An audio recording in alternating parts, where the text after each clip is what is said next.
बिस्मिल्लाहिर्रहमानिर्रहीम। अस्सलाम वालेकुम। प्रोग्राम काबिल में मेरे और आमिर मतीन साहब की तरफ से खुशामदीद कहेंगे तमाम देखने वालों को। नाज़रीन, बात यह है कि घरों पर हमले भी हो रहे हैं और मुज़ाकरात भी हो रहे हैं। तज़यीक़ में ज़ुबान में इस्तेमाल मुसलसल हो रही है, मगर इसके बावजूद मुज़ाकरात भी हो रहे हैं। सवाल ये है कि कहीं ये आइनी बहरान इंतकामी बहरान में तो तब्दील नहीं हो रहा है। ये जानने की हमें कोशिश करनी है आज के इस शो में। मगर इसके साथ साथ 14 मई का इलेक्शन, अब वो होगा कि नहीं होगा, ये वो एक सवाल है जिसका आज तक जवाब किसी के पास नहीं है और सिर्फ 13 दिन पीछे बाकी रह गए हैं।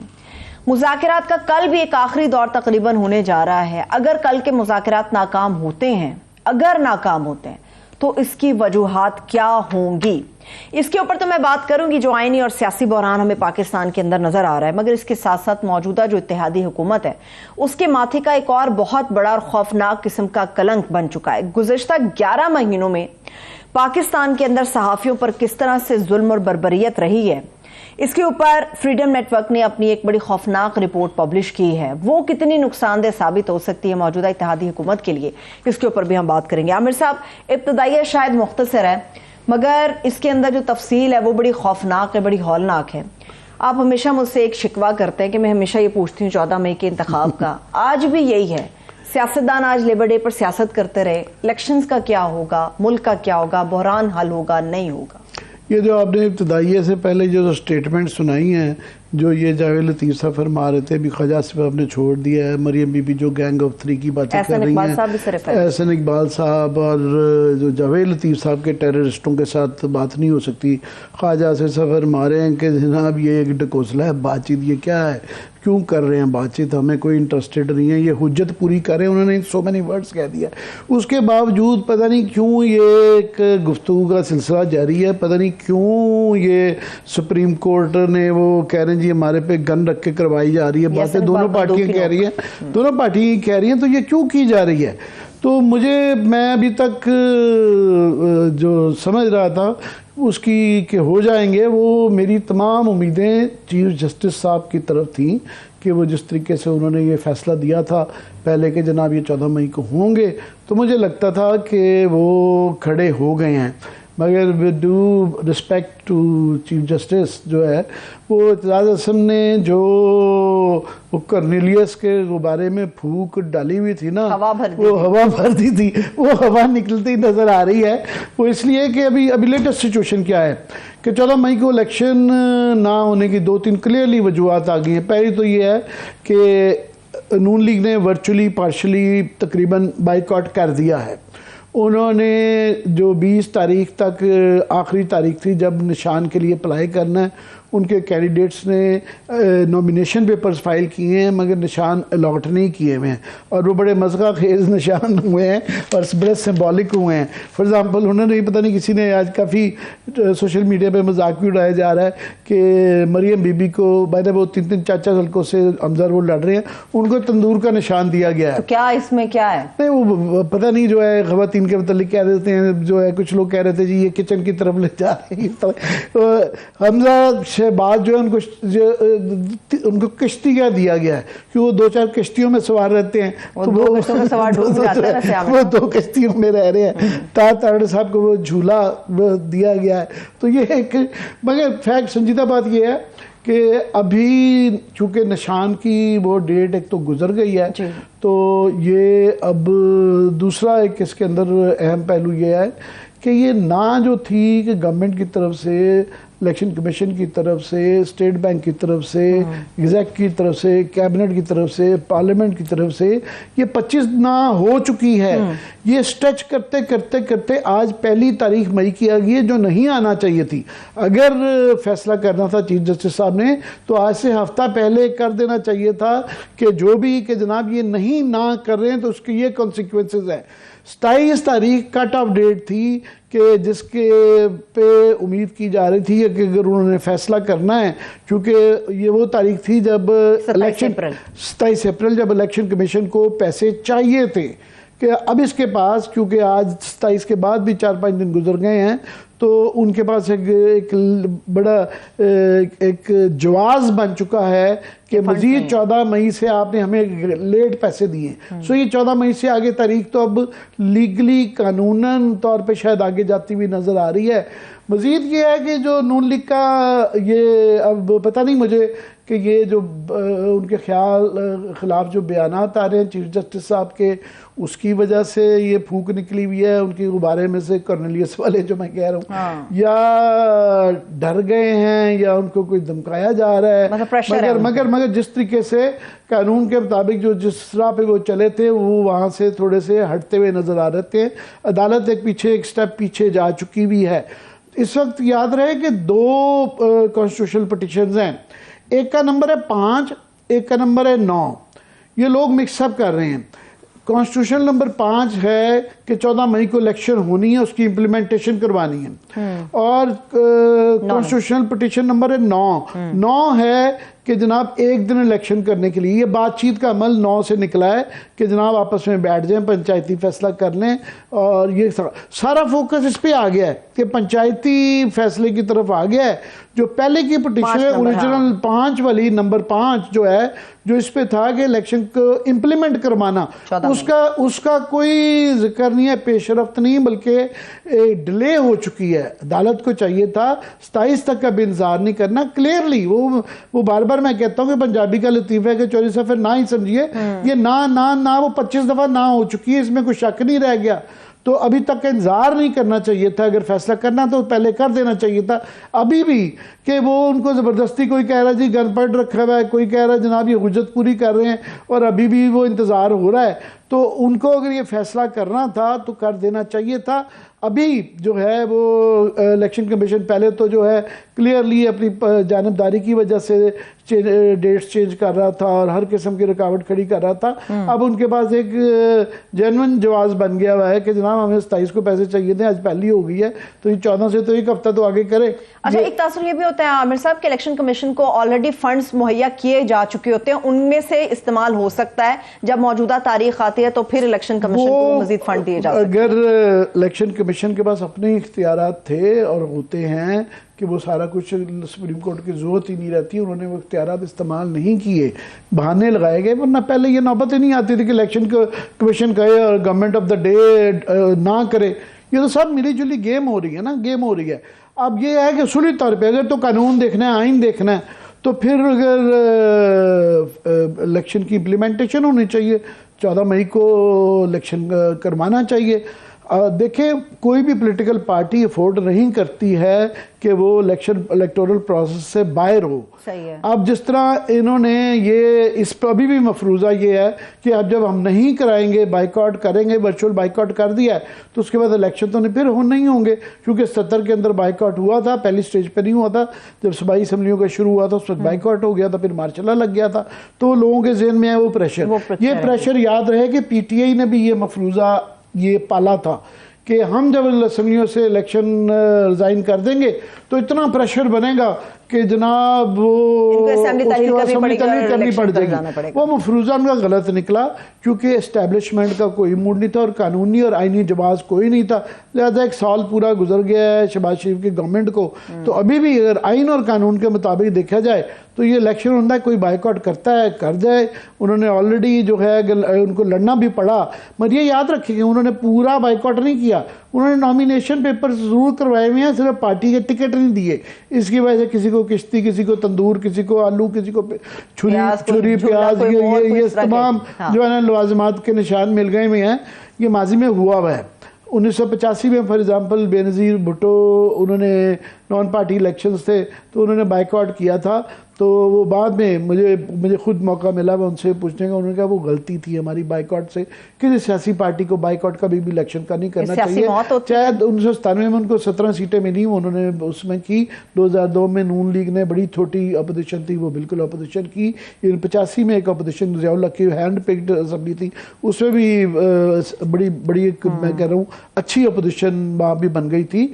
तो ये फिर अवाम दोस्त के नाम से टर्म निकली थी कि जो पीपल्स पार्टी के क्योंकि कैंडिडेट तो नहीं मगर कई इंडिपेंडेंट कैंडिडेट के तौर पे आगे थे, तो लोगों ने जो पहचानना होता था जो पीपल्स पार्टी के जाले थे कि किसको वोट देना है, तो एक टर्म इस्तेमाल होती थी अवाम दोस्त, इससे मुराद है ये पीपल्स पार्टी का। सही है, ठीक है, मुझे इंट्रोड्यूस करवाने दीजिए। इस वक्त सीनियर तजज़ियाकार मजहर अब्बास साहब ने हमें ज्वाइन किया, बहुत शुक्रिया, थैंक यू सो मच मजहर साहब। जी मजहर, वो आपका इसलिए भी हम बहुत ज़्यादा आपको तकलीफ देते हैं कि यहाँ हमारे यहाँ इतनी ज़्यादा पार्टीजनशिप हो गई है, पार्लियामेंट के अंदर तो थी, पॉलिटिकल पार्टीज़ में बहुत पोलराइजेशन हो गई है, अदालत में भी नज़र आती है, मीडिया में भी नज़र आता है, तो आप उन चंद आवाज़ों में से हैं जो कि ऑब्जेक्टिवली बात करने की कोशिश करते हैं। मैं आपके इब्तदाई में आपसे पहले ये कह रहा था कि इलेक्शन जो है आईनी तौर पे भी और कानूनी तौर पे भी अभी एक तो नून लीग का वर्चुअल बाइकआउट हो गया है क्योंकि उन्होंने पार्टी टिकट नहीं मिला तो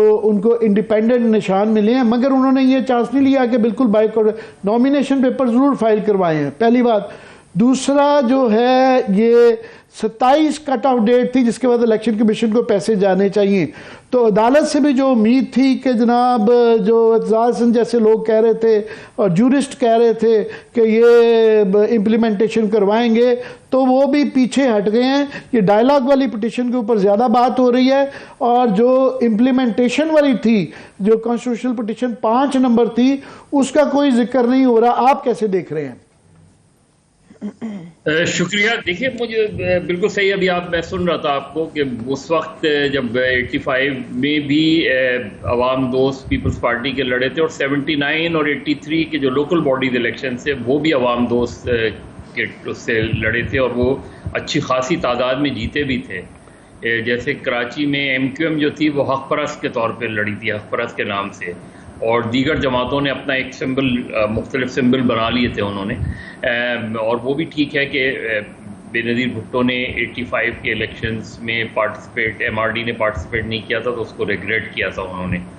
लेकिन मुझे अब नहीं लग रहा, मुझे नहीं लगता कि मुस्लिम लीग नून, ज़ाहिर है इस तरह के अगर उनको इलेक्शन सिंबल मिलेंगे मरीम नवाज साहिबा को या दूसरों को, तो मुस्लिम लीग नून अगर, जो कि जिस चीज़ का बहुत कम इम्कान है, मेरा ख्याल नामुमकिनात में से है कि 14 मई को इलेक्शन हो, जो बातचीत हो रही है, जो 2 राउंड हुए हैं वो कि बाहर हमें पब्लिकली बहुत ही मुख्तलिफ पोस्चर नज़र आता है, लेकिन दोनों डेडलॉक में जो पार्टिसिपेंट्स हैं उनके जो रद्दमल मीटिंग के बाद होते हैं और वो होते हैं, उसमें कोई बहुत ज़्यादा मुझे नेगेटिविटी नज़र नहीं आई। यानी बाहर निकल के किसी ने ये नहीं कहा कि डेडलॉक आ गया है।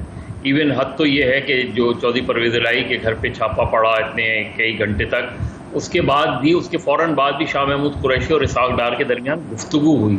ऐसा लग रहा है कि कुछ जो सर्कल्स हैं वो चाह रहे हैं कि मुज़ाकरात हों और किसी नतीजे पे पहुंच जाएं, कोई एक मीटिंग पर डेट पर आ जाए तैयार। लास्ट मीटिंग में जो मुज़ाकराती टीम है हुकूमत की, उसने सितंबर की डेट जो है उन्होंने तजवीज़ की थी कि बजट के फ़ौरन बाद डिज़ोल्व कर लिया जाए।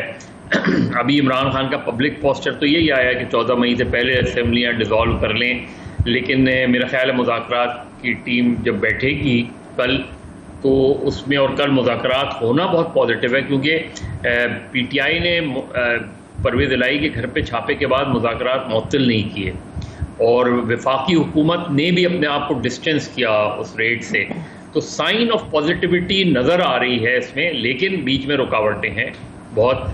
और अगर कि इस पर एग्रीमेंट नहीं होता तो 14 मई को कैसे इलेक्शन होंगे मुझे तो नहीं समझ रहा, मुझे नहीं लग रहा 14 मई को इलेक्शन होंगे। लेकिन इमरान खान साहब के सामने एक ऑप्शन ये है कि आप इंसिस्ट करेंगे, आप लॉन्ग मार्च करेंगे, लेकिन क्या उस लॉन्ग मार्च करने से, धरने से क्या इलेक्शन हो जाएगा?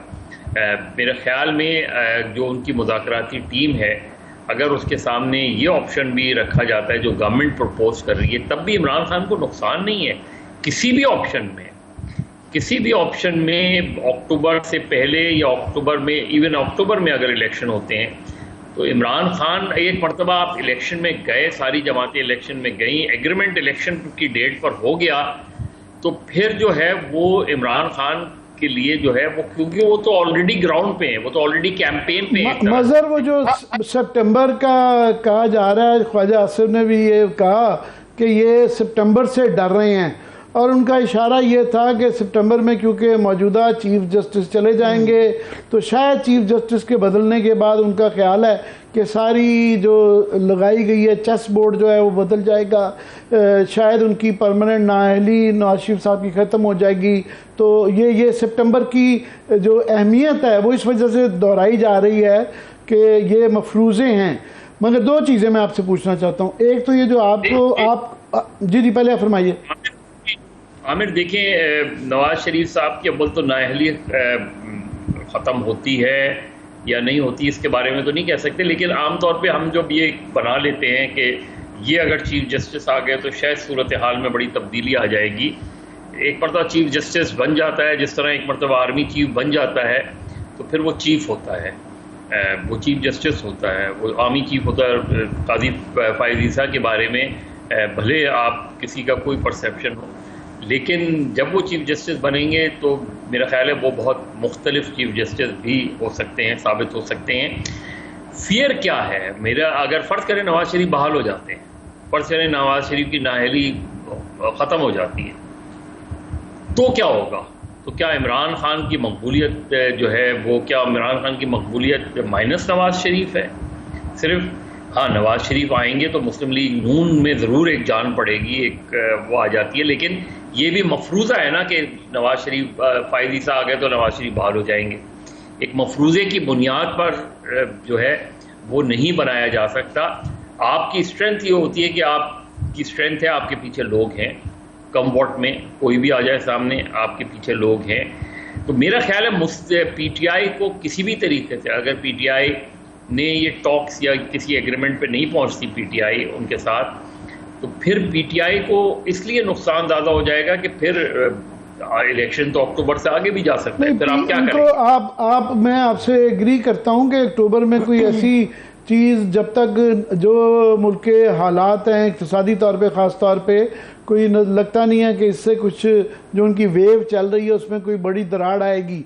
मगर उनको मेरा ख्याल है दो डर हैं। एक तो ये है कि जिस तरीके से परवेज़ इलाही का, हालांकि आप बड़े उनके कई चीज़ों पे नाक़िद रहे हुए हैं, पर जिस तरीके से बख्तरबंद बाड़ियों के साथ गेट तोड़े गए हैं वो बहुत ज़्यादा एक्सट्रीम यूज़ ऑफ फोर्स था।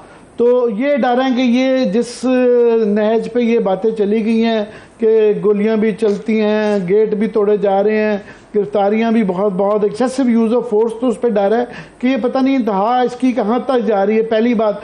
दूसरा, आपका मैं फिर दोबारा रिपीट करता हूँ कि आपको ये जो मुस्बत अंदाज से आप देख रहे हैं कि रिजल्ट्स के इसका शायद नतीजा निकल आए, शाह महमूद कुरैशी तो लीड कर रहे हैं।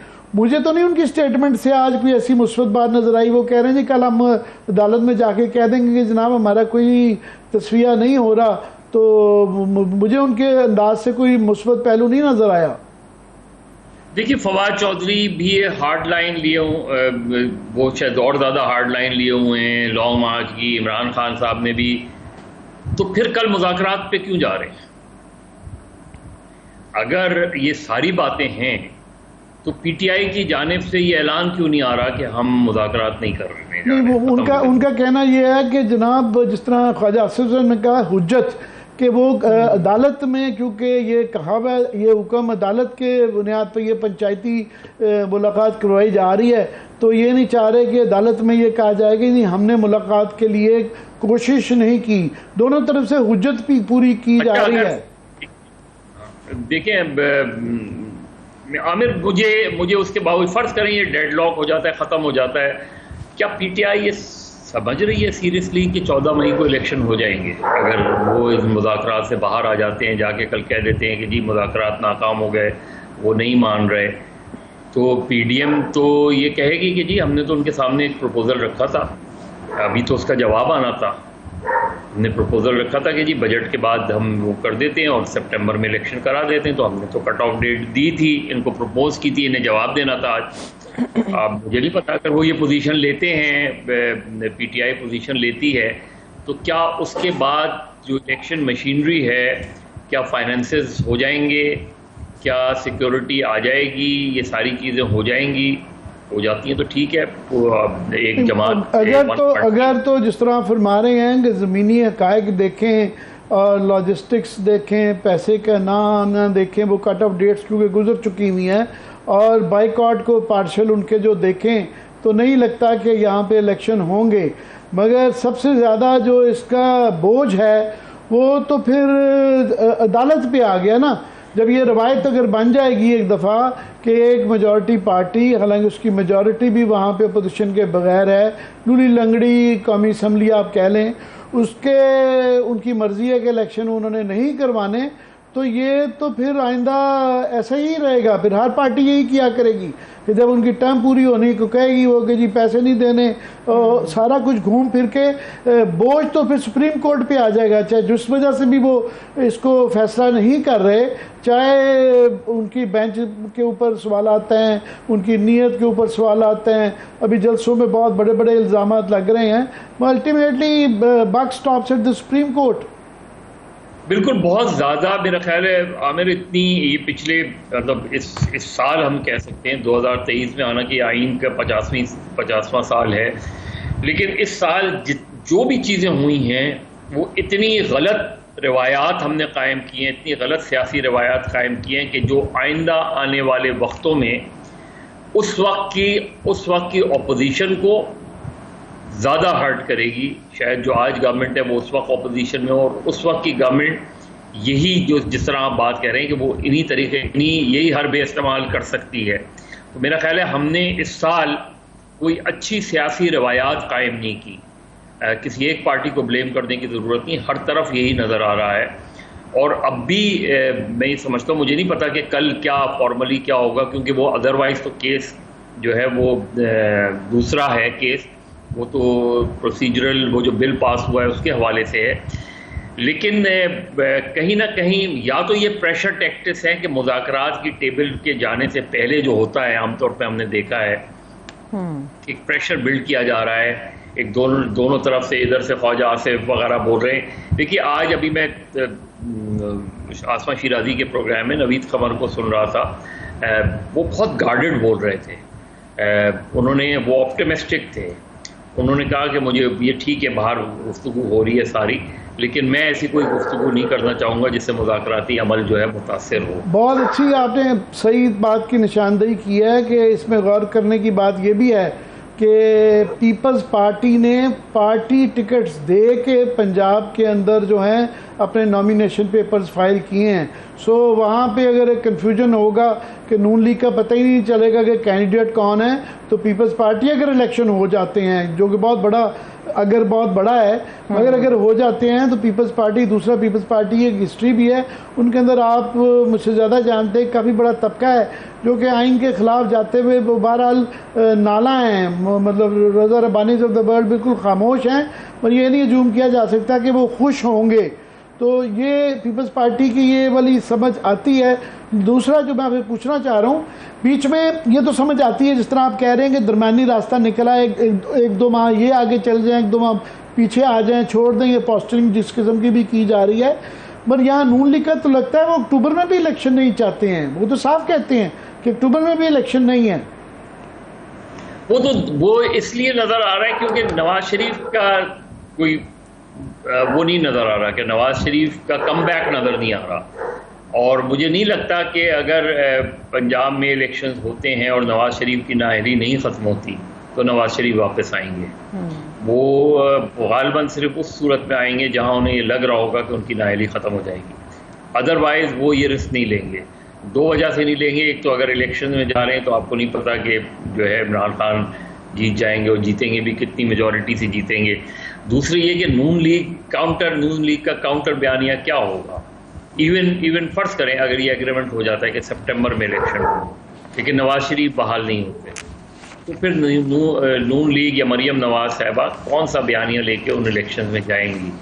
क्या माइनस नवाज शरीफ से मुराद ये कि अगर उनकी नाअहली भी नहीं होती, वो बहाल भी नहीं होते, और साथ में जो है वो वापस भी नहीं आते, तो नून लीग के लिए बहुत बड़ा प्रॉब्लम है। क्योंकि नवाज शरीफ मगर वो जैसे आपने आगे कहा, असद उमर कई दफ़ा ये मैंने उनको सुना है ये कहते हुए कि जनाब ये मिथ भी तोड़ लें कि हमारी बड़ी ख्वाहिश है, फवाद चौधरी काफ़ी लोग कह चुके हैं कि नवाज शरीफ साहब अगर आ सकते हो तो वापस आ जाएं। क्योंकि ये भी एक बहुत बड़ा मफरूज़ा है कि उनके आने से बहुत ज़्यादा इलेक्शन के अंदर फ़र्क पड़ जाएगा, क्योंकि वो वर्चुअली आने ना आने रोज़ उनकी स्टेटमेंट तो आ रही है, वो पार्टी को लीड कर रहे हैं, वर्चुअली वही रन कर रहे हैं इस वक्त जो है ना अपनी पार्टी को। तो उनके आने से उनको ये नहीं है कि वो उनकी नाली ख़त्म हो जाए तो चल जाए, उनको इमरान खान के जीतने का ज़्यादा डर है, अक्टूबर में भी डर है। मुझे भी यही लग रहा है कि और इसीलिए मैं ये कह रहा हूँ कि पीटीआई को किसी भी तरीके से मुज़ाकरात में पॉजिटिवली जाना चाहिए और इस पर इंसिस्ट नहीं करना चाहिए कि 14 मई से पहले असेंबलियाँ डिसॉल्व। वो कहेंगे जी आए डेट दे दें, आइए सितंबर की डेट दे दें, आइए अक्टूबर की डेट दे दें। क्या अक्टूबर की अगर डेट पे एग्रीमेंट हो जाता है, अगस्त में ही असेंबलियाँ बहाल हो जाती हैं, वो चलें, वो ये कह सकते हैं कि जी चलें उतने महीने के लिए पंजाब और खैबर पख्तूनख्वा असेंबलियों की बहाली की तरफ चले जाते हैं, उसकी जो भी हो। मैं तो कह रहा हूँ कि वर्स्ट सिनेरियो में भी पीटीआई को मुज़ाकरात इसलिए नहीं ख़त्म करने चाहिए कि मुज़ाकरात के ख़ात्मे की बुनियाद पे अगर पीटीआई ये समझ रही है कि स्ट्रीट पावर के थ्रू वो इलेक्शन करवा लेंगे तो वो तो नहीं होगी, वो तो बहुत मुश्किल होगा। वो तो कोई थर्ड फोर्स आके चीज़ वो इंटरफेरेंस हो जाए तो अलग बात है, वरना इलेक्शन तो नहीं हो सकता, बहुत मुश्किल हो जाएगी, बहुत सूरत हाल ख़राब हो जाएगी। तो पीटीआई को तो एक विन विन सिचुएशन की तरफ जाना चाहिए। पीटीआई तो कहे, पीडीएम के साथ बैठे और उनसे कहे कि चलें, आप कहते हैं कि बजट के बाद असेंबलियाँ डिसॉल्व कर देते हैं और वो कर दें, लिख कर देते हैं, रिटन एग्रीमेंट कर लें, आप आए। बहुत मुश्किल होगा पीडीएम के लिए रिटन एग्रीमेंट करना, बहुत मुश्किल होगा पीडीएम के लिए डेट पर जो है एग्री करना। लेकिन अगर वो ये कह रहे हैं और पीटीआई उस पर नहीं मानेगी तो आप पीडीएम को और गवर्नमेंट को बहुत सेफ पैसेज दे रहे हैं। आप तो ये हम सियासत के तो ज़मीनी हक़ाइक़ की बात कर रहे हैं और बिल्कुल आप ठीक कह रहे हैं। मैं उसमें सिर्फ एक चीज़ ऐड कर दूं कि 1985 में या 1970 में जो इलेक्शंस में बाइकआउट वगैरह हुए थे या स्ट्रीट पावर, तो उसमें अपोजिशन के साथ इस्टेब्लिशमेंट मिली होती थी। यहाँ पे वो सूरत हाल नहीं है, यहाँ पे गवर्नमेंट के साथ इस्टेब्लिशमेंट है। इसमें बहुत बड़ा फ़र्क है कि जिसकी वजह से जो आप कह रहे हैं कि स्ट्रीट पावर से ये आसान नहीं होगा काम करवाना। मगर एक इम्तिहान तो ये तो ज़मीनी हक़ाइक़ तो अपनी सियासत है। सुप्रीम कोर्ट की इज्जत तो दाव पे लगी हुई है ना, उनको अभी नहीं तो आज, नहीं तो कल, नहीं तो परसों फैसला तो देना है। वो तो मुझे अंदर बहुत बड़ी गड़बड़ होती नजर आ रही है। देखिए अब ये जो एक नई चीज़ शुरू हुई है, एक तो ये कि क्यों नहीं 2 जजेस का क्यों नहीं हो रहा, सुप्रीम कोर्ट का फुल कोर्ट क्यों नहीं हो रहा। मतलब वो जो एक सूरत हाल नज़र आ रही है वो इस लिहाज से तशवीशनाक है कि आप 2 जो जजेस हैं उनका तकर्रुर होना बाकी है। उस पर एक वो चल रही है, काजी फायजीसा जो है वो सुप्रीम जुडिशल काउंसिल के हवाले से बात की जा रही है। चीफ जस्टिस किसी भी तरीके से इवन इस केस को छोड़ के अदरवाइज भी फुल कोर्ट बनाने को तैयार नहीं है।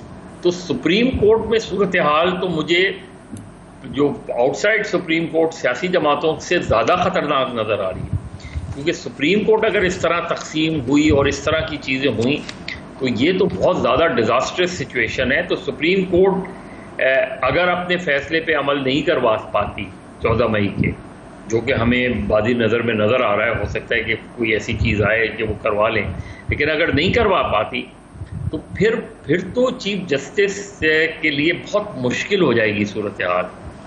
चीफ जस्टिस के लिए ये ब्रेक के बाद मैं इशारे कर रही हैं बात करने का, ये पार्ट ऑफ द डिज़ाइन ही शायद यही हो कि एक इदारे के अंदर जो ना तकसीम दिखाई जाए, जो इदारा मैटर करता है और इस वक्त कर रहा है, जो जिनके यहाँ फैसला हो सकता है, जब वहाँ उसको इतना कंट्रोवर्शियल बना दिया जाए तो उसकी वो कहते हैं ना इज्जत सादात, उसमें कमी आ जाती है। वो मज़ा साहब को पढ़े हुए ब्रेक से वापस आके ले लेते हैं। मज़ा साहब माजत, मुझे एक ब्रेक की तरफ जाना है, एक ब्रेक से वापस आके यहीं से आगे बढ़ेंगे। जो आमिर मतीन साहब ने एक सवाल चीज़ छोड़ी है उसके ऊपर मज़ा साहब का पॉइंट ऑफ व्यू, मगर इसके साथ साथ जो मौजूदा इत्तेहादी गवर्नमेंट है उसकी माथे का एक और कलंक ये है कि सहाफ़ियों के हवाले से ये लोग बात बहुत ज़्यादा करते हैं, मगर पिछले 11 महीनों में किस तरह से हमले हुए, तशद्दुद हुआ, कत्ल हुए सहाफ़ियों के ऊपर पाकिस्तान के अंदर, फ्रीडम नेटवर्क की रिपोर्ट भी आपके साथ शेयर करेंगे। हमारे साथ रहिए।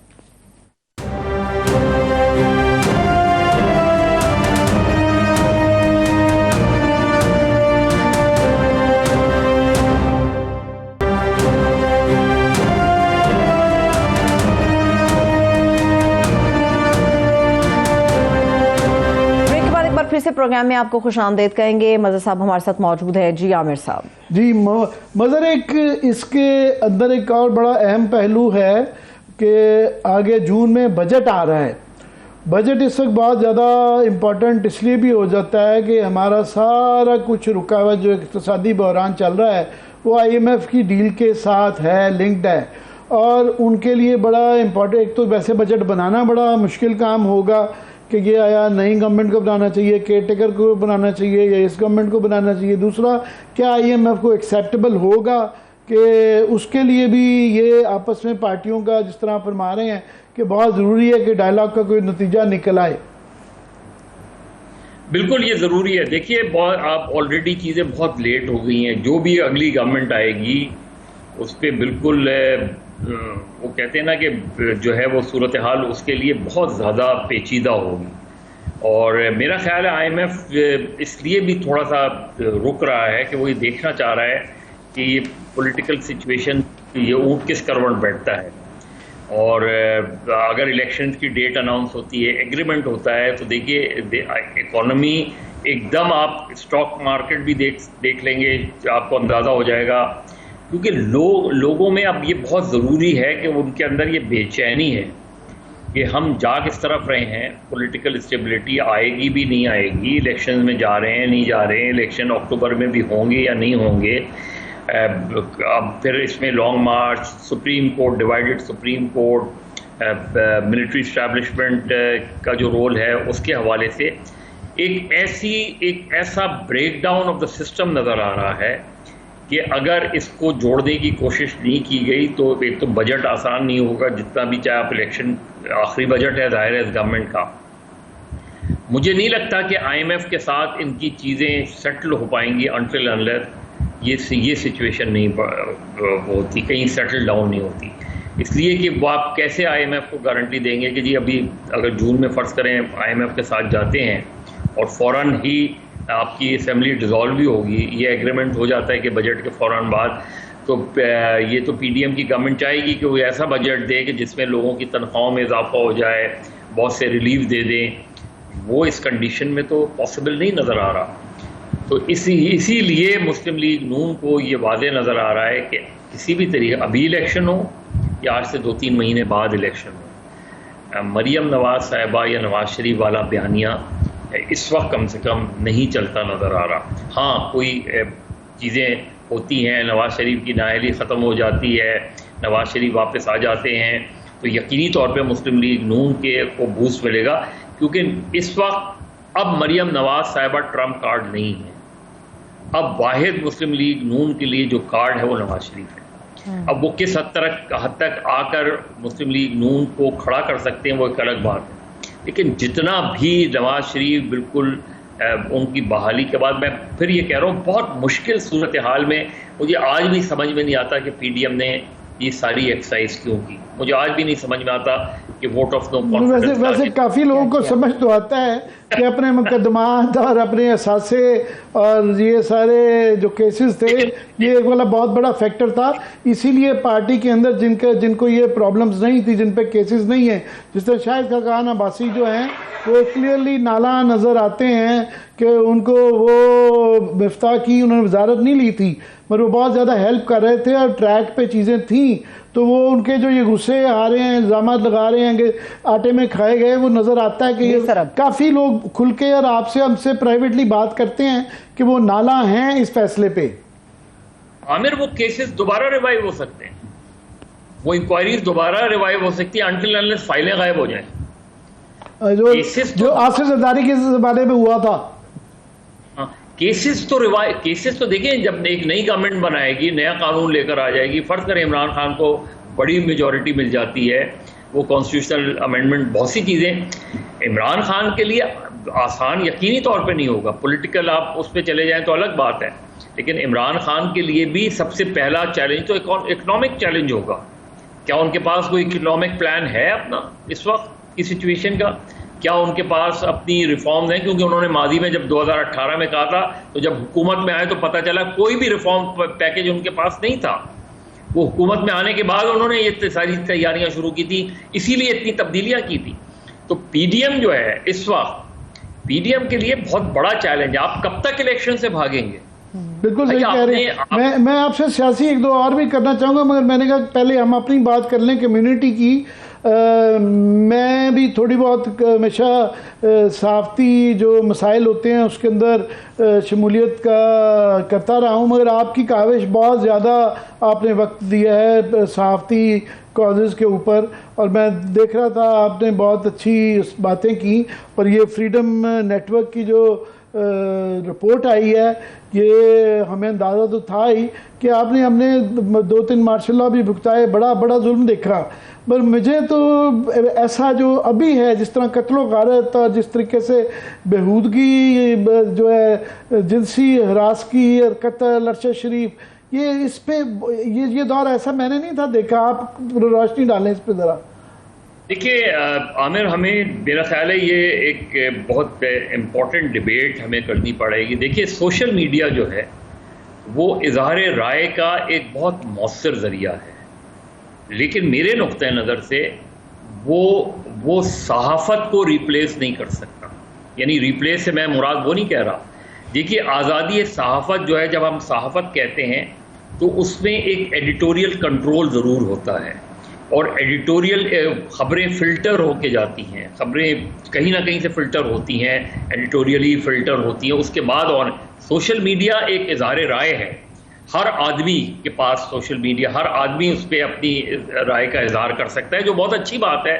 उसमें ख़राब ज़बान भी होती है, उसमें बेहूदगी भी होती है, उसमें बहुत अच्छी बातें भी होती हैं, आपको बेहतरीन जो है वीडियोज़ भी मिल सकती हैं। लेकिन जब हम जर्नलिज़्म पर आते हैं तो जर्नलिज्म में अगर आपको कोई चीज़ होती है तो इसमें ये ज़रूरी होता है कि उस कंटेंट को हम देखें, उस कंटेंट को हम जांचें कि क्या ये हम ऑन एयर कर सकते हैं, नहीं कर सकते। तो ये जो एक चीज़ होती है जो सहाफ़त के अपने जो दायरे होते हैं उससे बहुत मुख्तलिफ होते हैं। हम डिजिटल मीडिया पे, चाहे डिजिटल मीडिया छा जाए, लेकिन क्या उसकी बुनियाद पे मैं अपनी जर्नलिज्म को कॉम्प्रोमाइज़ कर लूँ?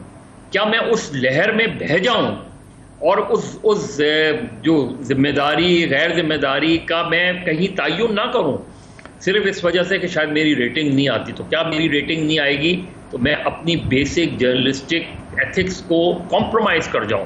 मैं ये बिल्कुल सही फरमा रहे हैं। दुनिया भर में सोशल मीडिया आ गया है, मगर जो एस्टैब्लिश्ड मीडिया है वो भी एग्जिस्ट कर रहा है, और उसकी अपनी जो उसकी अहमियत जिस तरह आपने बताई है बिल्कुल वो वाली है।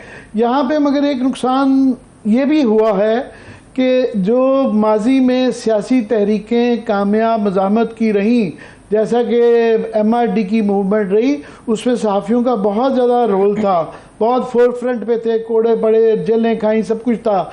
ये लोग भूल जाते हैं कि जो चौधरी इफ्तिखार की भी जुडिशरी की मूवमेंट जब पहले दिन कॉल दी गई थी, यहाँ पे 100 के करीब वकील नहीं था इकट्ठा हुआ, और ये जर्नलिज्म से। और मुझे याद पड़ता है आप वहाँ मौजूद थे जहाँ बेनज़ीर आई थी उस कैंप के अंदर, तो जहाँ से फिर ये पहले फोर फ्रंट पे जर्नलिस्ट थे, उससे फिर वो जोर पकड़ी, तकवीत उसको मिली। इस दफ़ा मैं समझ कर रहा हूँ अभी, क्योंकि हमारे अपने अंदर इतनी ज़्यादा पोलराइजेशन है कि हमने ये सियासी जो असूलों की जंग है, चाहे इधर से गलती हो रही है, चाहे उधर से गलती हो रही है, जुडिशरी से गलती हो रही है, उसकी वजह से ये सारा जो एक हमारा तकद्दुस है आईनी कानूनी का, वो तबाह हो रहा है।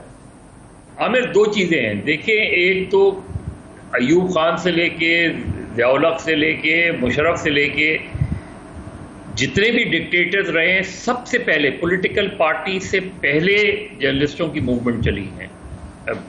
78 में तो कोई भी तहरीक MRD तो बनी भी नहीं थी, लेकिन जर्नलिस्टों की मूवमेंट चल रही थी, गिरफ्तारियां हो रही थी, सज़ाएं हो रही थी। इसी तरह जब 3 नवंबर को इमरजेंसी लगी है, तो 9 मार्च को जब इफ्तिखार चौधरी साहब को हटाया गया, पहला बयान PFUJ का था।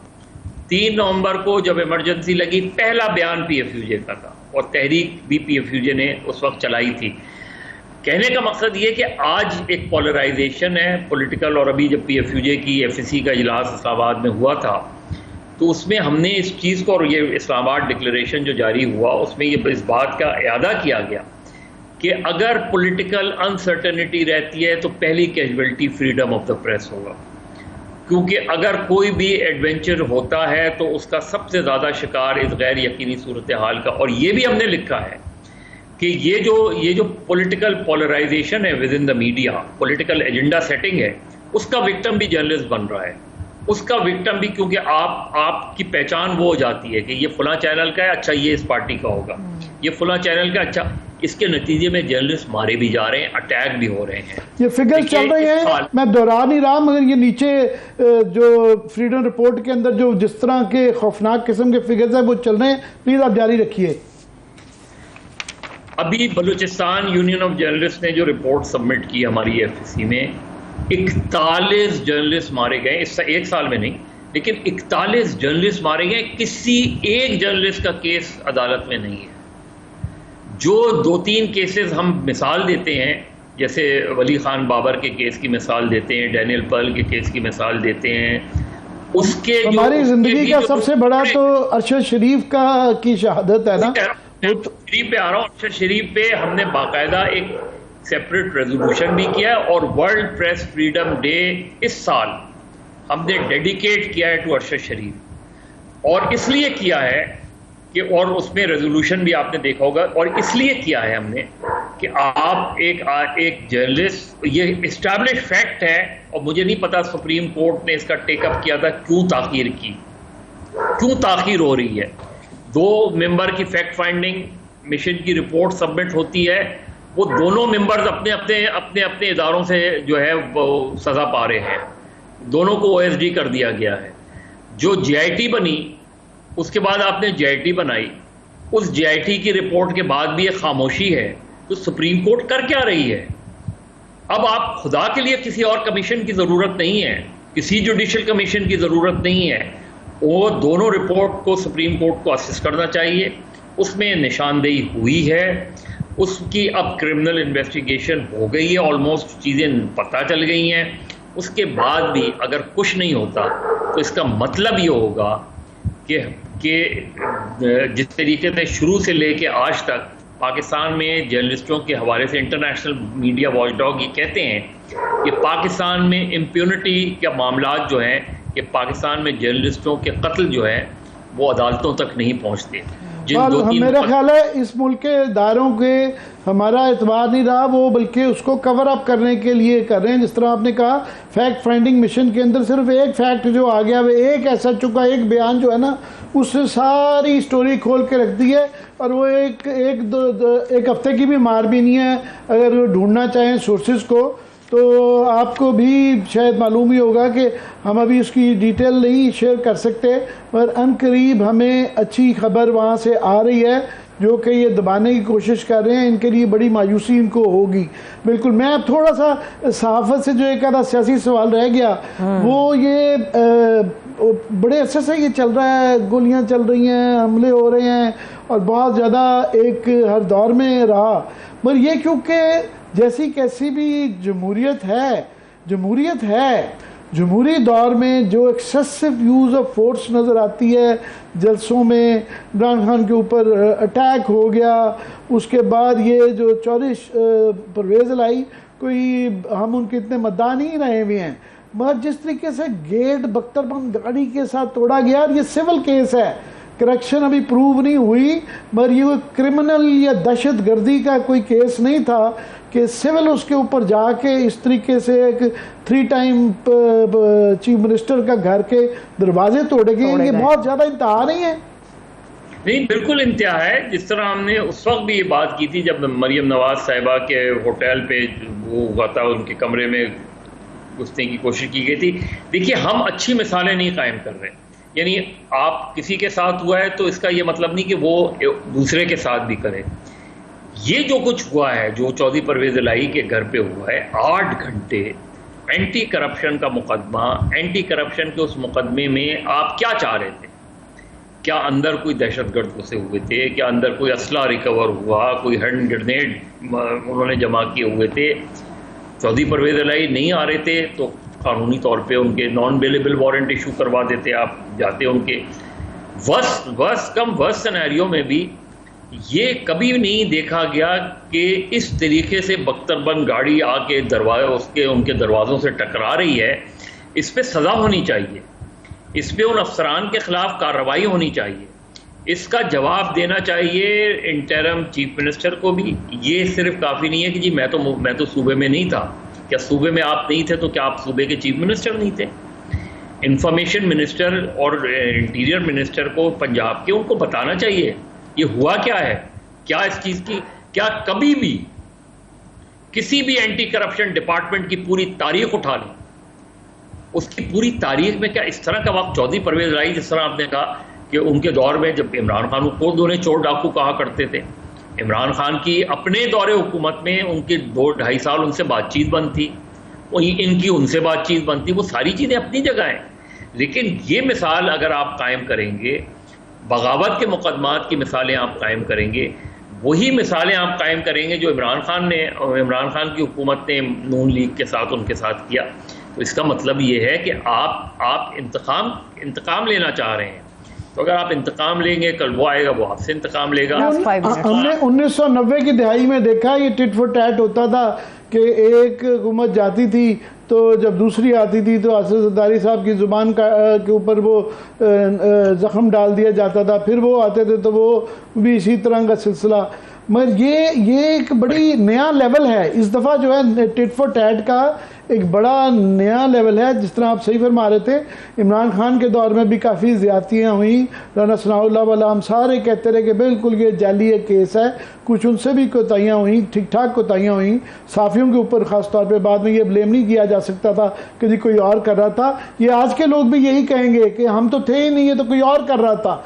मगर at the end of the day government of the day को जिम्मेदारी लेनी पड़ती है। बिल्कुल लेनी पड़ती है, वो जिम्मेदार होते हैं, ये हो नहीं सकता, मॉरली भी जिम्मेदार होते हैं। ये जो पुलिस इस्तेमाल हुई, ये किसकी पुलिस? एंटी करप्शन डिपार्टमेंट किसका डिपार्टमेंट है? किस गवर्नमेंट के अंडर आता है? वो कैसे इससे अपने आप को बरी जिम्मा कर सकते हैं? वो जिम्मेदार हैं इसके, डायरेक्टर एंटी करप्शन इसके जिम्मेदार। ये जो कुछ भी हुआ 8 घंटे में, ये जिम्मेदार है इसके। मतलब आप, अच्छा फिर आपने किया क्या रिकवर किया उन 8 घंटों के बाद? क्या रिकवरी हुई आपकी? आप इंटेलिजेंस बेस्ड ऑपरेशन किया जाता है। अगर फर्ज करें आपने करना ही ऐसा कि जी परवेज इलाही अगर नहीं है तो आप क्या करेंगे? फिर क्यों घुस के क्या हासिल करेंगे? उस 8 घंटे में मेरा ख्याल है चौधरी परवेज इलाही की विद इन पीटीआई भी उतनी मकबूलियत नहीं हुई होगी, नहीं थी। अब भी बहुत ज्यादा लोग वो जिंदगी में पहली दफा हीरो बने हैं। मेरा नहीं ख्याल है इसमें कभी भी वो ज्यादा जमहूरियत के हवाले से ज्यादातर विलन के किरदार नहीं आए हैं। ये पहली दफा हुआ है कि उनको हीरो का दर्जा दे दिया इन्होंने। इसी तरह 124A की आप यानी ये जितनी भी पार्लियामेंट है, ये पिछली माजी की भी पार्लियामेंट उठा लें, किसी ने मीडिया के हवाले से जो ब्लैक लॉज इंक्लूडिंग वो वाले कवानीन जो कॉलोनियल एरा के हैं, ये सेडिशन जो है 1860 के कानून इस्तेमाल होता है, 1857 का कानून इस्तेमाल होता है, 1820 का कानून इस्तेमाल होता है।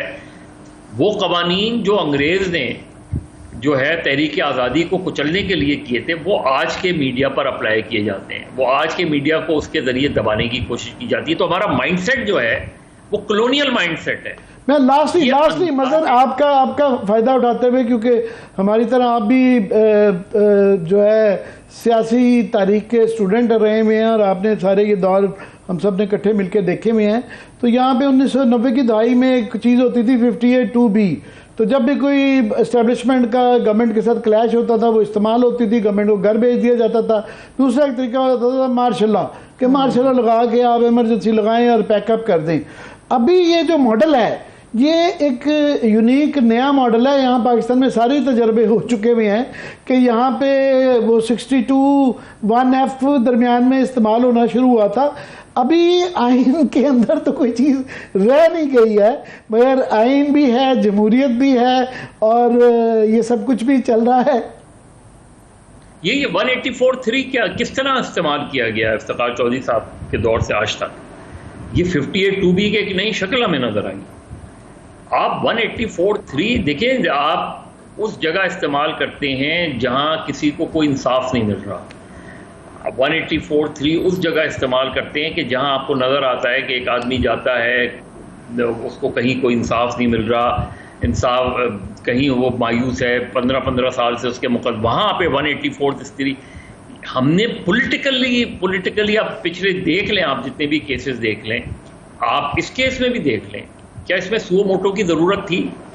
नहीं, मतलब उसमें मजे की बात यह है कि जिस पार्टी को सूट कर रहा होता है वो 184(3) की तारीफ करता है। 1993 के अंदर जब नवाज शरीफ साहब बहाल हुए थे वो भी 184(3) के तहत हुए थे और उस वक्त भी लाहौर हाईकोर्ट में चल रहा था। और अभी ये जो सूरी साहब वाला वाकया हुआ है ये भी 184(3) में हुआ है। अभी भी वही कह रहा हूँ कि अभी भी जो पीडीएम की गवर्नमेंट बनी है वो 184(3) से ही तो बनी है। एग्जैक्टली वही ना, मतलब हाँ, तो ये हम वही चीजें भूल जाते हैं। लेकिन सुप्रीम कोर्ट को सोचने का काम है ये कि क्या चीफ जस्टिस ऑफ पाकिस्तान हर चीज में 184(3), हर चीज में 184(3) क्यों?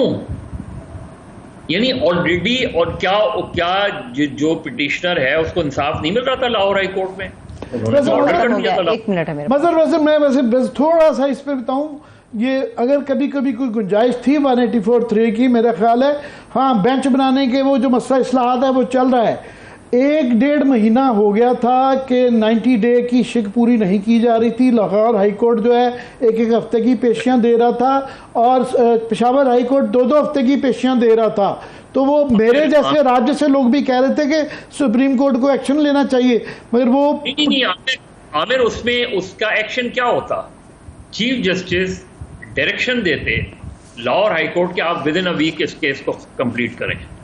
इंटर कोर्ट अपील में चले गए थे, विद इन अ वीक आप इस केस को, दोनों पेशावर हाई कोर्ट और उनको डायरेक्शन देते। देखिए सुप्रीम कोर्ट, पनामा से हम देख रहे हैं, उससे पहले सुप्रीम कोर्ट फाइनल अपील सुनती है। ये रियलाइज करना चाहिए कि सुप्रीम कोर्ट एक अपीलिंग वो है, कोर्ट है, वो ट्रायल नहीं कर सकते, वो इस तरीके से नहीं बिहेव कर सकते। खुदा के लिए सुप्रीम कोर्ट को इन चीजों को देखने की जरूरत है। चलिए मजहर साहब, वक्त खत्म हो गया मेरे पास। बहुत शुक्रिया, बहुत शुक्रिया। फिर जहमत देंगे। मजहर अब्बास साहब हमारे साथ मौजूद थे। मुझे इजाजत दीजिए, अपना बहुत सा ख्याल रखिए। खुदा हाफिज।